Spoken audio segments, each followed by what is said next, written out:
بسم اللہ الرحمن الرحیم الحمد للہ وکفا وسلام علی عبادہ الذین اصطفیٰ اما بعد۔ محترم سامعین و ناظرین، گزشتہ دنوں میں ہم ارتھ کوئک یعنی زلزلہ کا شکار ہوئے اور حالیہ دنوں میں بے وقت کی بارشیں، پکی فصلوں پر ژالہ باری اور اولے اور گنجان آبادوں میں زلزلے، ان سارے مصائب اور آفتوں کا ہم شکار ہیں۔ یہ سارے حالات، یہ آسمانی آفتیں اس بات کا پیغام دیتی ہیں کہ آسمان والا ناراض ہے، خالق اپنی مخلوق سے ناراض ہے۔ سورہ توبہ کی آیت نمبر 126 میں اللہ تبارک و تعالی ارشاد فرماتے ہیں، اولا یرون انہم یفتنون فی کل عام مرۃ او مرتین ثم لا یتوبون ولا هم یذکرون۔ کیا وہ دیکھتے نہیں ہیں کہ وہ سال میں ایک یا دو مرتبہ ضرور کسی آزمائش میں مبتلا کیے جاتے ہیں، ثم لا یتوبون ولا هم یذکرون، پھر بھی یہ اپنے گناہوں سے توبہ نہیں کرتے اور ان سارے برے حالات سے بھی کوئی نصیحت اور سبق حاصل نہیں کرتے۔ ان حالات کا مقابلہ میں اور آپ زمینی تدبیروں سے نہیں کر سکتے۔ آفتیں دو طرح کی ہوتی ہیں، ایک زمین کی آفتیں اور ایک آسمان کی آفتیں۔ زمین کی آفتوں سے نمٹنے کے لیے افراد کا آپس میں متحد ہونا اور وسائل کا صحیح استعمال کرنا اور حکمرانوں کا مخلص ہونا یہ ضروری ہوتا ہے، اس سے زمین کے مسائل حل ہوتے ہیں۔ لیکن آسمانی آفتوں کو ختم کرنے کے لیے آسمان والے خالق اور مالک کا راضی ہونا ضروری ہے۔ اس بات کو میں ایک حکایت کے ذریعے آپ حضرات کے سامنے واضح کرتا ہوں۔ کہتے ہیں کہ ایک بادشاہ کے دور اقتدار میں بڑا سخت قسم کا قحط پڑا اور اس کے اثرات اس کی دور تک سلطنت میں نظر آنے لگے۔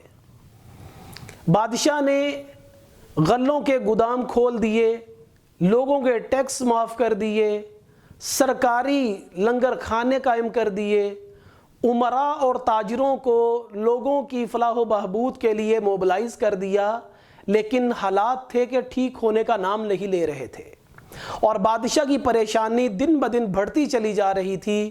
تو اسی اثناء میں بادشاہ کسی ایک اللہ والے سے ملا، اس سے اپنی پریشانی کا ذکر کیا تو ان اللہ والوں نے کہا کہ میں آپ کو یہ بات ایک واقعے سے سمجھاتا ہوں۔ انہوں نے کہا جی سمجھائیے۔ تو ان اللہ والوں نے کہا کہ ایک بندریہ تھی، کسی جنگل میں رہتی تھی، تو اس نے کسی سفر پر جانا تھا، تو اس نے سفر پر جانے کے لیے اپنے چھوٹے بچے کو ساتھ لے جانا مناسب نہیں سمجھا، تو اس نے جنگل کے بادشاہ یعنی شیر کو بلایا اور بلا کر اس کی خدمت میں حاضر ہوئی اور کہا کہ جی یہ میرا بچہ ہے اور میں سفر پہ جانا چاہتی ہوں، تو یہ بچے کی آپ نگرانی کریں گے۔ چونکہ وہ بادشاہ تھا، ہمدرد تھا، اس نے بچے کو اپنے پاس رکھنا، اپنے کندھوں پر بٹھانا اور اپنے شیر نے اپنے کام کاج کرتے رہنے۔ لیکن ایک دن اللہ کا کرنا ایسا ہوا کہ آسمان سے ایک بڑی سی چیل آئی اور بندریہ کے بچے کو شیر کے کندھوں سے اٹھا کر لے گئی۔ اب شیر چونکہ بادشاہ تو تھا تو بڑا پریشان ہوا، بہت غمگین ہوا کہ امانت کی حفاظت اس سے نہیں ہو سکی۔ تو جب بندریہ سفر سے واپس لوٹ کر آئی تو اس نے بادشاہ کی خدمت میں حاضر ہو کر کہا کہ بادشاہ سلامت، میرا بچہ مجھے لوٹا دیجئے۔ تو شیر نے کہا کہ بادشاہ بچہ تو چیل لے کر چلی گئی۔ تو بندریہ نے کہا کہ آپ بادشاہ تھے، آپ سے ایک امانت کی حفاظت نہیں ہو سکی، میں آپ کے سپرد کر گئی تھی۔ تو شیر نے جو بادشاہ تھا ایک بات کہی، اور وہی بات آج کی اس ویڈیو کا سب سے بڑا پیغام ہے۔ شیر نے کہا کہ بی بی، میں بادشاہ زمین کا ہوں، اگر کوئی زمین سے آفت تیرے بچے کی طرف آتی تو میں اس کا مقابلہ بھی کرتا اور اس کو روکتا بھی، لیکن یہ آفت آسمان سے آئی ہے اور آسمان والی آفت کو صرف آسمان والا روک سکتا ہے، زمین والے بادشاہ کچھ نہیں کر سکتے۔ تو اس اللہ والے نے کہا کہ بادشاہ سلامت، ان مسائل کا، ان بے وقت بارشوں کا، ان پکی ہوئی فصلوں پر اولا باری کا، ان گنجان آباد علاقوں میں زلزلوں کا مقابلہ ہم بادشاہ بن کر نہیں کر سکتے، بلکہ ہم فقیر بن کر سکتے ہیں۔ آپ بھی بادشاہ، ہم بھی رعایا، سارے کے سارے اللہ کے در کے فقیر بنے، اس کے سامنے اپنے گناہوں کی معافی مانگیں، اس کے سامنے اپنے آپ کو عاجزی کے طور پر پیش کریں، ندامت کے آنسو بہائیں۔ ان سارے حالات کا حل ایک اجتماعی توبہ ہے جس سے سارے حالات بہتر ہو سکتے ہیں۔ دوسرے الفاظ میں یوں سمجھیے کہ ان سارے مسائل کا حل میری پیشانی اور سجدے کی جگہ کے درمیان دوری کے فاصلے میں ہے۔ اللہ کے سامنے میں اور آپ جھک جائیں، پوری قوم اللہ سے معافی مانگے، پوری قوم اپنی اصلاح کا عزم کرے، تو اللہ تعالیٰ یہ آسمانی آفتیں میرے اور آپ سے روک سکتے ہیں۔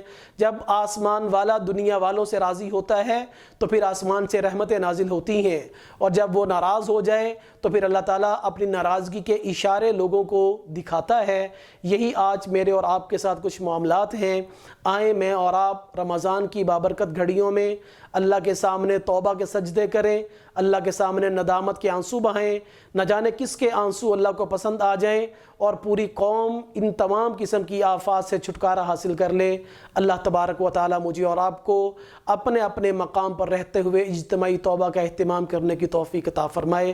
وآخر دعوانا ان الحمد للہ رب العالمین۔